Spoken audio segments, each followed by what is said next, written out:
खरायो र कछुवाको मित्रताको कथा। एउटा घना वनमा खरायो र कछुवा बस्थे। पहिले उनीहरू प्रतिस्पर्धी थिए, तर एकपल्टको दौडले उनीहरूबीच मित्रता सुरु भयो।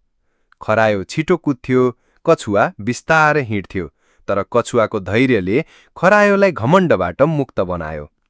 एक दिन वनमा ठूलो आँधी आयो। नदीको पानी बढेर कछुवाको घर डुब्न थाल्यो। कछुवा डरायो अनि आफ्नो साथी खरायोलाई सम्झियो। मलाई बचाऊ साथी, उसले गुहार माग्यो। खरायो बिना घिला दौडेर आयो। डर नलिनु साथी, उसले कछुवालाई आफ्नो झोलामा राख्यो र पहाडतिर सुरक्षित ठाउँमा लिएर गयो। पानी घटेपछि उनीहरू फेरि फर्किए। कछुवाले भावुक हुँदै भन्यो, तिमी दौडमा मात्र होइन साथी, पनमा पनि अगाडि छौ। तिमी साँच्चीकै असली साथी हौ। खरायोले पनि हाँस्दै भन्यो, साँचो साथी त दुःखमा काम लाग्ने हो नि। तिमीले मलाई जीवनको शिक्षा दिएका थियौ, आज मेरो पालो थियो। त्यस दिनदेखि उनीहरू कहिल्यै नछुट्टिने भए र उनीहरू सँगै खान्थे, रमाउँथे, अरू जनावरलाई पनि मिलेर सहयोग गर्थे।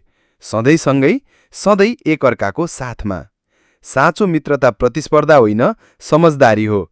दुःखमा साथ दिने नै असली साथी हो।